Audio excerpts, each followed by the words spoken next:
Thank you, Jerry. Great to talk to you for the first time today. And here again with the voice of NBC Sports for Triple Crown coverage. Sunday Night Football as well. He'll be in the booth. We'll talk about that in a moment. But today, it feels like a race where the storylines are about who isn't here. Yeah. Rich Strike not here, Bob Baffert not here. Right. But what are the storylines then that you're looking for to talk about? You've got a couple hours to fill. Yeah, well, we got some races first on the front end of that, which is good. But two of the four horses, the top four horses from the Derby are here. So you have a little bit of an epicenter and simplification chance to make up for being a part of one of the biggest upsets in history, right? So you thought both horses ran a good race, and certainly their connections do. So a chance to wheel back here a couple of weeks later and get a win. And then Secret Oath.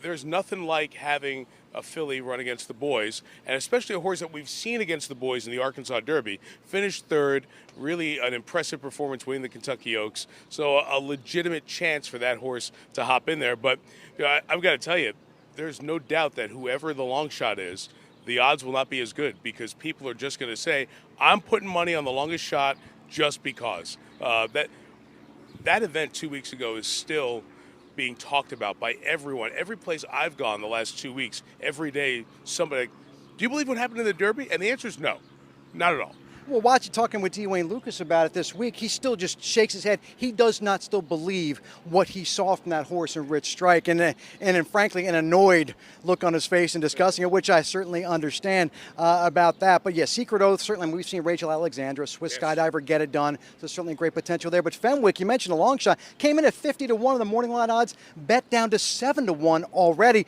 Everyone wants a piece of that, the craziness. That's exactly right. Fenwick, with all due respect, should not have those odds right now. Doesn't mean the horse can't win. Doesn't mean the horse can't run a great race. But that is just, hey, it's a smart public. They're reacting to what happened. I don't want to be left out this time around. But that's the beauty of the sport. The sport needed a little bit of a jump start and a boost, and Rich Strike provided it. Now the question is going to be, what happens with the spacing of the races? Because we've had too many years now recently where the Derby winner hasn't come to the Preakness. It really takes away the allure of the Triple Crown, which is the nugget that I think this sport has more than any other. The Breeders' Cup is great.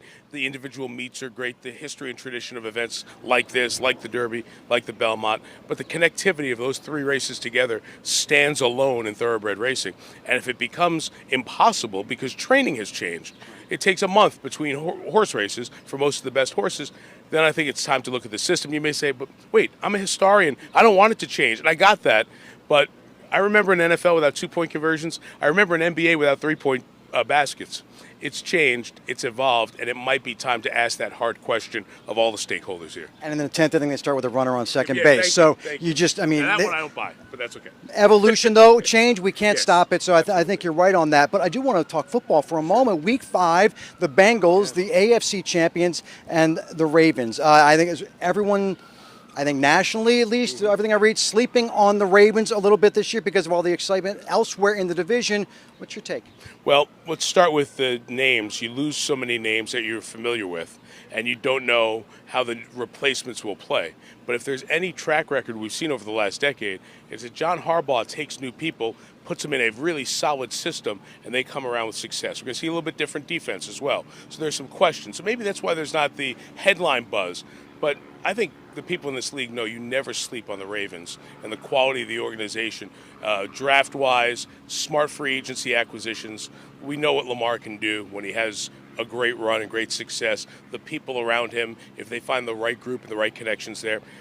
This division was down to the very, very end last year. You're probably looking at the same, maybe Pittsburgh not as strong this year with the quarterback questions. Cincinnati, I don't think they were a fluke. And Cleveland will have to see what happens with Watson. But that leaves the Ravens right in the middle of the conversation. So those division games are huge, and we love the fact that we have the Bengals, the new big kid on the block, coming to see the traditional big kid on the block in this division of the last decade, the Ravens, along with the Steelers. So it's a great Week 5 game we're looking forward to October 9th. And if you have any say, we'd appreciate a flex sometime in December. Hey, that would be great, right? I'm all good with that. As long as you get the meteorologist responsible. I don't know which one you want to pick. They're all great. But whoever you want to put the blame on for this 90-something degree day, I'm not saying – I'll leave that up to you. Heat index of 97. Thank you, Tom Tasselmeyer. Tom's going to take it. Sure. Tom had to take the hit on that one. Okay, pass it along to Tom. It's okay. Mike Tirico, the voice of NBC Sports. Thank you much. Look forward to your coverage later today. Thanks. Look forward to it.